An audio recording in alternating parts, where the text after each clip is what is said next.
Nous sommes dans le cadre d'un traumatisme au niveau du ligament croisé antérieur, non opéré, c'est-à-dire frais, ou opéré. Dans ces cas-là, le genou va être énormément gonflé, c'est-à-dire qu'il va y avoir énormément d'eau et de sang à l'intérieur. Dans ces cas-là, il pourra se retrouver dans une situation de flexum, c'est-à-dire que je ne pourrai pas complètement étendre mon genou va toujours être un petit peu fléchi dans sa position de repos. Dans ces cas-là, il va falloir travailler avec un support sous le talon.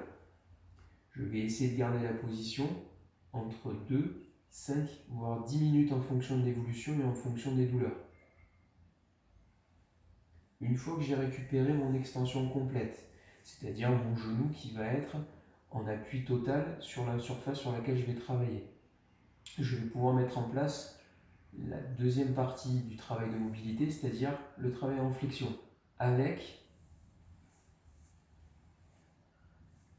ou sans support. Le plus important va être le glissement du talon vers la fesse. Donc je travaille en pliant mon genou, en le fléchissant.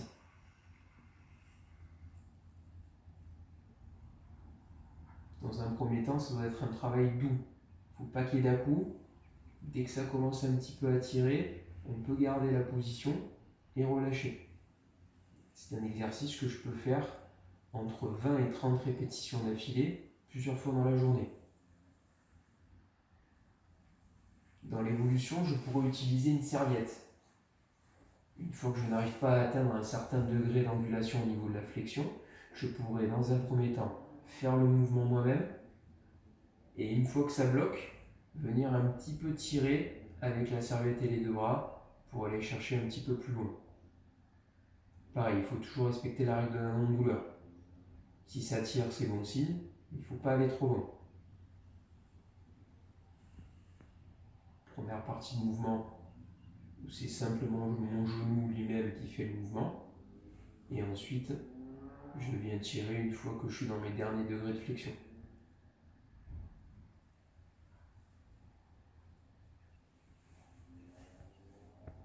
Après avoir travaillé la partie mobilité articulaire, je vais faire un réveil du quadriceps. Le quadriceps, c'est le muscle qui est devant la cuisse.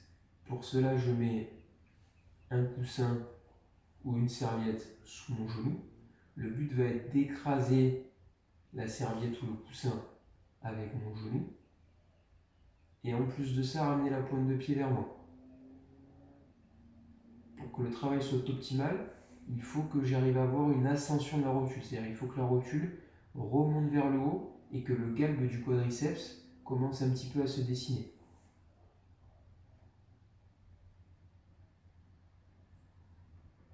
Pour être en totale sécurité, dans un premier temps, je vais garder mon talon contre le sol. Et ensuite, je réajuste la hauteur de mon support. C'est un exercice que je vais faire sur 20 à 30 répétitions d'affilée, plusieurs fois dans la journée.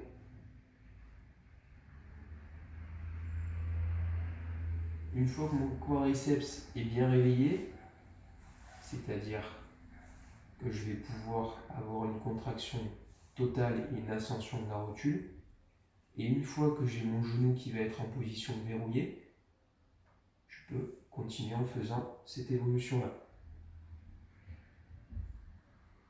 Cet exercice peut être aussi fait avec l'attelle. C'est-à-dire si j'ai mon genou qui ne maintient pas une position de verrouillage optimale, c'est-à-dire si mon genou n'arrive pas à garder tout seul une position, je peux garder l'attelle et faire aussi cet exercice-là en toute sécurité.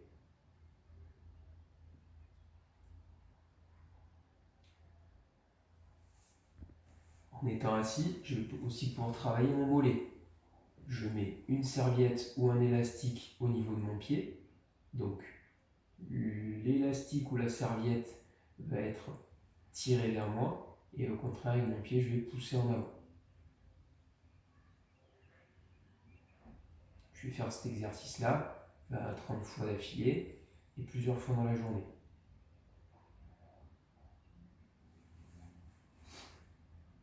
Dans l'évolution, pour aller travailler sur les derniers degrés d'extension et une fois que j'ai un bon réveil au niveau du quadriceps, je vais pouvoir travailler sur le ventre avec un petit peu plus de pesanteur. Donc je tends mon genou, toujours avec la pointe du pied au sol. Sur le ventre, je vais pouvoir aussi faire un travail un petit peu plus haut au niveau de la cuisse pour solliciter la hanche. Toujours avec mon genou tendu, je vais pouvoir monter ma cuisse vers le plafond. On limite le mouvement pour éviter de compenser avec le bassin et la région lombaire. Si je cambre trop ou que j'ai mal au dos, ça veut dire que je vais trop loin. Je réduis mon amplitude. Autre exercice de hanche, sur le côté. Je suis en position plage, c'est-à-dire sur le coude. Je ramène bien la pointe de pied vers moi. Je tends mon genou au maximum, je contracte le quadriceps. Et je monte la cuisse vers le plafond. Il ne faut pas que j'ai de douleur au niveau du bassin et au niveau du tronc sur le côté. Sinon, ça veut dire que je compense. Pareil, 20 à 30 répétitions, plusieurs fois dans la journée. Dans l'évolution, je peux aussi travailler l'extension debout, une fois que je me sens mieux. Je peux être avec les deux cannes, je peux être face à une chaise ou face à une table pour avoir un support sur lequel je peux m'appuyer. Dans ces cas-là, si des fois je n'arrive pas à étendre complètement mon genou une fois que je suis debout, je peux mettre un ballon derrière et l'écraser. Au niveau répétition, on est sur 20 à 30 répétitions d'affilée, plusieurs fois dans la journée. Dans l'évolution, je colle mon talon contre la plinthe et j'essaie de faire toucher mon genou avec le mur.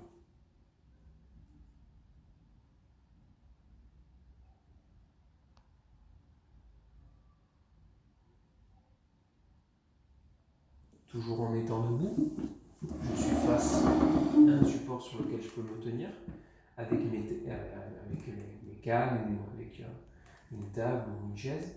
Je suis avec les deux pieds qui vont travailler en montant sur les pointes et sur les talons.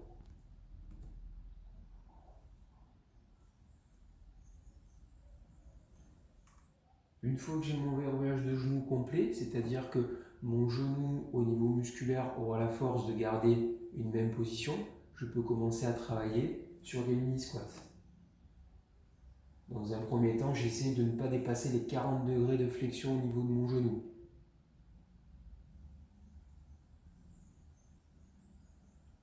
Et au fur et à mesure, je vais chercher de plus en plus loin, tout en faisant attention à mon dos. Pour avoir un dos droit, il faut automatiquement que je vois mes fesses en arrière.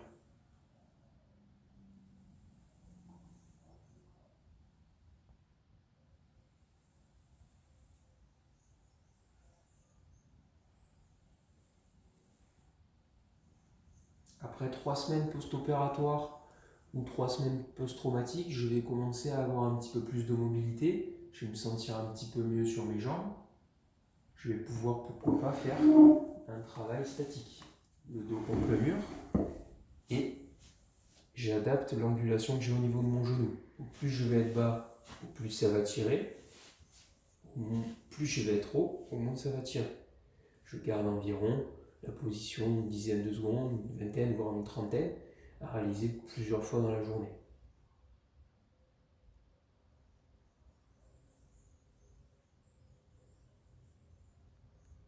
Une fois que mon verrouillage est complet, c'est-à-dire que je n'ai plus besoin de l'attelle pour que mon genou soit bien maintenu, je peux commencer à faire un travail devant une chaise, devant une table ou avec les cannes, en ce qu'on appelle en unipodal, c'est-à-dire que sur la jambe opérée. Donc je mets tout mon poids sur la jambe qui a été opérée, mais avec un appui.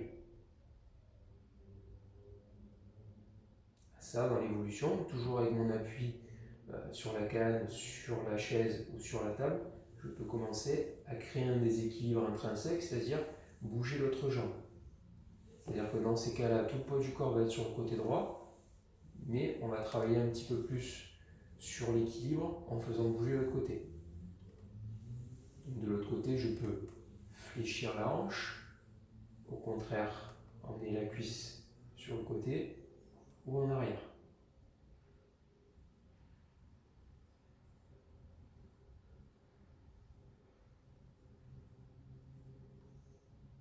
jusqu'à la 6e semaine, je vais essayer de pouvoir faire ce genre d'exercice-là, mais sans mon appui, c'est-à-dire sans mes mains. Dans un premier temps, en commençant très simplement avec cet exercice-là, où j'essaie de tenir entre 5 et 10 secondes la position à réaliser plusieurs fois de suite pour faire une série, et ensuite plusieurs fois dans la journée. Et après, au fur et à mesure, monter mon genou. À ce moment-là, on ne fait pas ce genre d'exercice-là avant quand même le premier mois post-traumatique ou post-opératoire.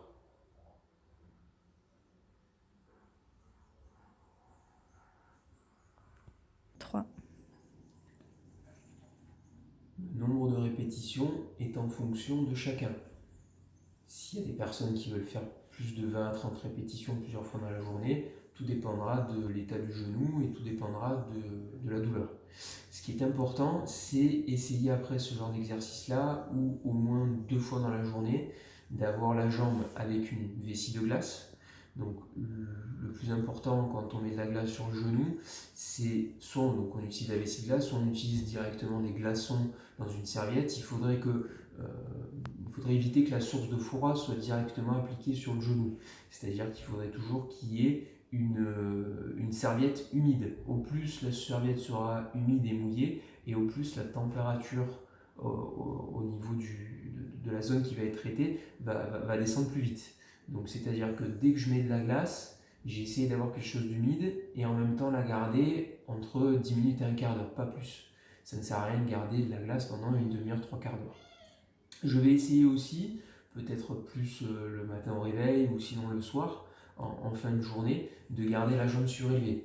Donc la jambe surélevée, le plus important, c'est qu'il faut que le segment soit au-dessus du plan du cœur. C'est-à-dire qu'au plus je vais être, par exemple sur mon canapé assis, au plus il va falloir que je lève ma jambe haute.